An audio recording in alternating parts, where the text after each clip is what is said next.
Hey, welcome to vidcast episode 4 of Epigenetics Unleashed. In this episode, we're going to talk about the role of epigenetics in business and leadership. This is one of my other favorite topics. I love health and fitness. I love helping people feel better about themselves. But then I also love business now because the skills that I learned becoming healthy and fit translated into the business domain. And I find it fascinating how people go about their work and become better and develop these awesome businesses that can sustain a more fulfilling life for some people, and also the challenges and just everything that gets involved with business. So I'd love to tackle this today and share my insights with you.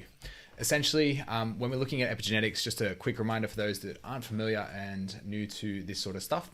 Epigenetics is pretty much the scientific study of how the environment influences your genes. So when we're talking about epigenetics, it's the things that happen to you either internally, externally, or mentally, and they can change the way your body responds to the environment. When we think of this, I guess there's short-term, long-term, medium-term epigenetics. If you were to expose yourself to a lot of unhealthy food over a long period of time, you're going to see that your body's going to add weight for most people, apart from ectomorphics, which you learn in other episodes. They may actually lose weight. And then what you'll also notice is people under heavy stress for a certain amount of time, the different effects on the different health types become apparent from chronic stress because it hasn't let up. Hope that makes sense. We'll move on to segment 2. So with segment 2, what we're going to talk about is epigenetics in the workplace. Now, this is really important in helping understand how employees can become their most productive self and feel their best, because when you're feeling your best, there's a good chance that you're going to feel very productive as well. When we can tailor their environments to suit the individual as best we can, ultimately, like it needs to be within the budgets, and we need to think about the constraints we're working with. But if we can move to an area where, we're supporting them physically and mentally, then we're going to get the absolute best out of our workers. Or if you're watching this and you are a worker, the best from yourself. And then maybe you can get a pay rise and then things can become easier. Like there's so many implications, not just feeling better at work, of you performing better at work. So have a listen, dive in, really take this in and ask me any questions, reach out on socials or wherever else. One thing I do want to bring to mind, people complain about the job so often. And I understand, like I've worked in jobs where I was just sick of it. But when you realize how many hours each week you actually put into work, and that's like if you work a standard 40-hour week or 38-hour week, which not many people do these days, you actually end up working a third of your waking life. That is such a long time to be doing something that, you don't enjoy. And can you imagine if that thing is highly stressful and you don't know how to level up and adapt to the stress and become better at it? Then you're effectively creating chronic stress, which is going to affect your health, your performance, your family, all sorts of things, because you can't handle what is going on. Then if we take a look at it, it's like, well, all right, you're spending all this energy and effort in a place that you don't actually like. You may not have the skills. You may not resonate with the job. Imagine if you did something you were actually good at. Imagine if you put the effort and time, leveraged your genius, which you can learn about in this podcast based on your health type, and you put that into action. How much more powerful or how many more rewards do you think you're going to get from doing that? It's exponential. When you're good at something, you like doing it. You do it more. When you do more of the things that you're good at, you usually become even better, and the results usually become better and better. With business, sometimes not always the case. It's definitely a hard environment at the moment, but there is opportunities for you when you are flourishing and you can create your own path. And that's what I love about the business sector. So as we dive into each health type, I'm just going to go over a little bit about their genius, so how they're naturally talented and how the work they do should reflect that, and then also their ideal work environments. So what we'll start with the activator. So with the activator, their genius, so their genius as in like area of genius, they are natural leaders. They're usually high energy. They thrive on making quick decisions. This is all driven by the hormones. So I just have something written here. Understanding that endocrinology is part of what PH360 and understanding epigenetics leverages. Essentially, endocrinology is the study of your endocrine glands and the hormones they release. When you think about the hormones they release, so they help to sustain the metabolism, they can control sexual secondary characteristics, they can regulate your body temperature, they also influence behavior, personality, and mood, and many other psychological functions. So when we think about the main hormonal drivers, or the ones that people are more susceptible to in each health type, then we can understand the way in which they behave is according to endocrinology and the health type. And there would be various other things, but the correlations are very strong, and I'm seeing it and believing it the more I build this lens and see people at work. So for the activator, they are mainly testosterone and adrenaline. So they love what I just said. So that's the challenges, the quick decisions, they're high energy, they're ready to go. What they need for those environments are, for them to thrive, is essentially dynamic working environments. They need varied tasks. You couldn't just sit them in front of a spreadsheet and hope they would have a fantastic day, because it's probably not going to happen, and they're not going to be typically found in those roles. They need physical outlets to feel their best, right? So leadership is a great place for them to spend their time, because they have to respond and control situations and move through things really quickly and make decisions. I hope this kind of makes sense as you move through it. We'll move on to Connector. So with Connector, they're genius. They're great communicators. They're a team player. They excel in roles requiring social interactions. And this is because of their oxytocin as their primary driver. Oxytocin is that connection chemical. It just helps them, be a part of the social network and really thrive in environments that are like that. So their ideal working environments often are collaborative spaces, and they're in roles that involve networking and team facilitating. If you were to take a connector and put them in a room by themselves where they had to focus on specific tasks, you could potentially create a depressed person, because they're not doing what's aligned with their body, because they need that social outlet to connect with people and feel better. This is for my sister. She feels that. She loves collaborating. She loves connecting with people and making sure she can build the team. So that works fantastic for our business. Then we have Guardian. So with a Guardian, they're more of a nurturing person, right? That prolactin hormone is all about nurturing and taking care of people. So their genius is about being reliable, consistent. They excel in managing resources. When you think about the bear, just making sure they got enough food, that plays out into the social, the work context as well. And they really love providing support. So they'll be your support team, taking care of things, making sure things are running to schedule. For their ideal work environment, they need structured settings with clear rules and roles where they can provide stability and support. They do like being efficient. Different reason to the Crusader. Their efficiency lies in them wanting to expend less energy. It's just part of their nature and really important to them. When we look at the Diplomat, what we see, their genius is they're very analytical and thorough.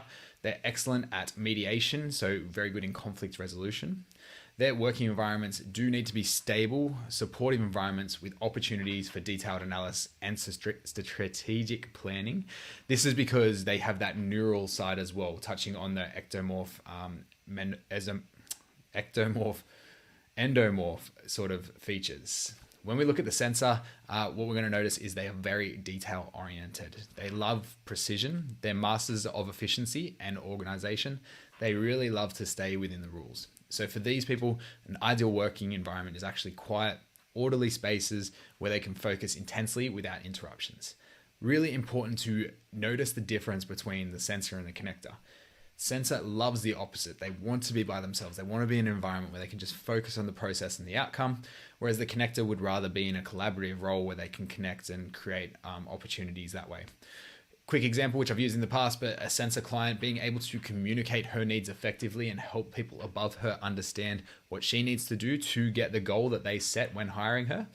Absolutely opened the doors up for her. The boss understood what she needed, stepped back, gave her room. She went through, added multiple layers of profit to the business, and now she is CFO, which is absolutely incredible. So the power of understanding yourself and being able to communicate that effectively, but also getting on with the task because you know how to and what to do, works really well.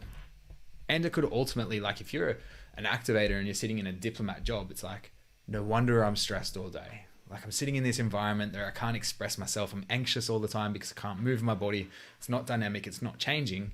And the opposite is also true for the diplomat. If you're in a high energy, dynamic environment where things are constantly changing, you're missing that bit of stability and ease where you can't necessarily feel yourself. So this lens, absolutely incredible in creating a harmonious workplace. For the next segment, we're going to look into leadership through an epigenetic lens. So understanding how the different health types play out as leaders. So it's not to say only activators can be leaders because they're good with dynamic things. There is still elements of being a leader and characteristics that can play out around the circle to support people. And we'll have a look at them and their strengths. So when we look at the leadership style for the activator, they're often charismatic and inspiring. Activators lead by action and encourage risk-taking and innovation.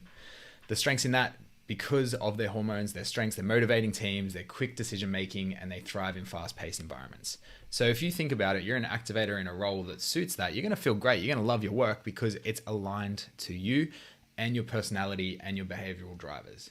When we look at the connector, their leadership style is more inclusive and empathetic. Connectors excel in collaborating harmonious and collaborative teams. Their strength, networking, fostering team spirit, mediating conflicts.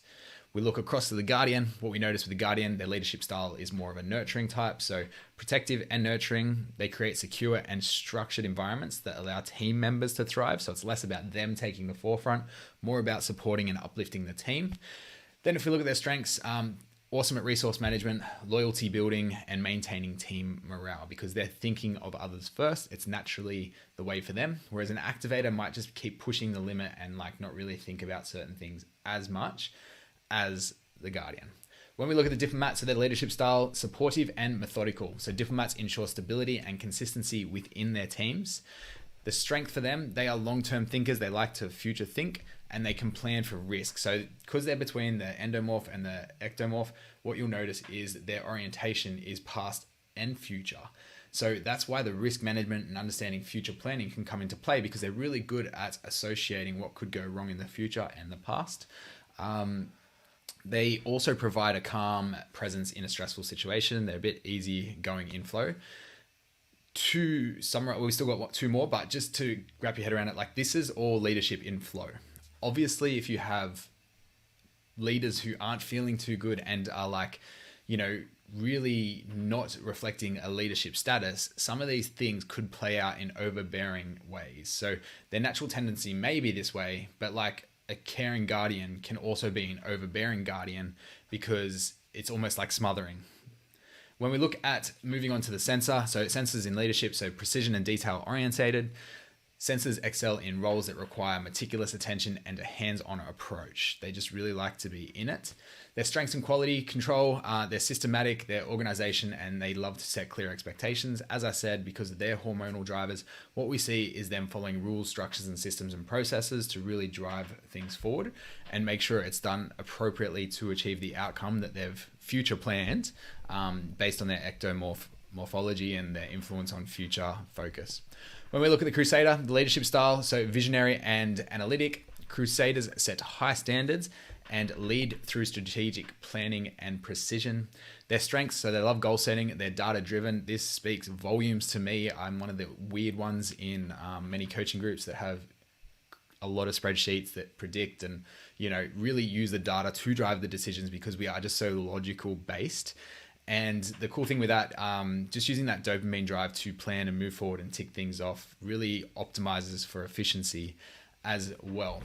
I'm just going to check. Did I go through Crusader in the last one? No. So if I quickly touch back on environment for Crusader, what we're looking at Crusaders, this was for the general work environment. Sorry to jump back, but the general work environment for the Crusader, the genius was they are strategic thinkers. They enjoy challenges and complex problem solving. So still have that mesomorph influence.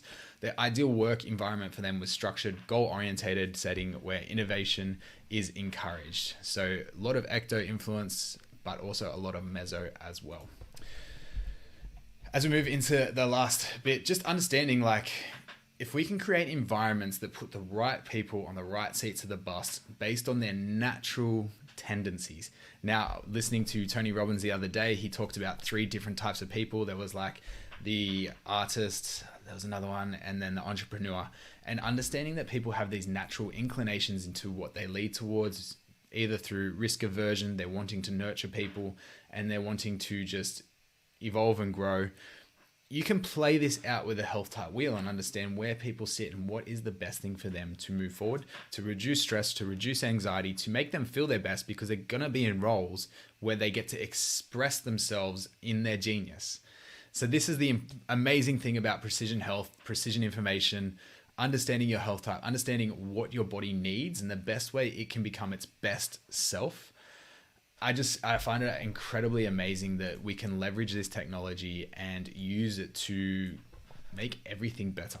The applications go far and wide. So yeah, just in summary, understand that if we can set businesses up to help people and support people, doesn't mean we have to transform them into these little segmented holes and things like that. Like when you can understand and communicate effectively what you need, you can still find elements of it and crossover and help people to see why people may be more direct like a sensor, or maybe connectors are constantly interrupting the sensors, and how to create systems and meetings and workflows that can work better for them people.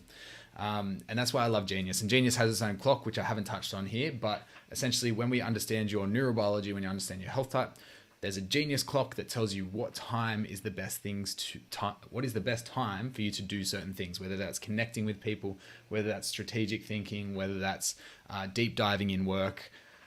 The applications are huge. So just to wrap off, guys, if you want a list of the health types and how their behaviors play out in both leadership or in the general work environment, hit me up, send me a message on Instagram or YouTube or whatever. We'll figure out a way to get that across to you. If you want to learn a bit more about health types individually, go back to episode 2. And if you just want to see why I started this out and why I truly believe in it, go back to episode 1, where you can understand the process and the reasons and the beliefs I had to overcome to be so confident in moving forward with this approach, even though it sounds very contradictory to so many things I learned in the health and fitness space. But the more I continue to develop it, the more I continue to share the stories, the lessons, and see it play out in real life, the more I'm just getting behind this, and I love this system. So thanks for watching, guys. I hope you found it useful. I hope any questions you have, reach out on Instagram. I'd love a chat, and if we could find out your epigenetic profile and go on that journey with you, I would love that, because I'm having fun learning about people and the way they respond to environments. I just recently jumped off a call with Julie, who was a guardian. You know, she's down 7 kilos. She's now found work, but also realized maybe we can find a new place for her to work where she's going to enjoy it more. And it transformed her sleep because we gave her a different perspective. There's so many applications, and yeah, look out for the next episode. I'll talk to you soon.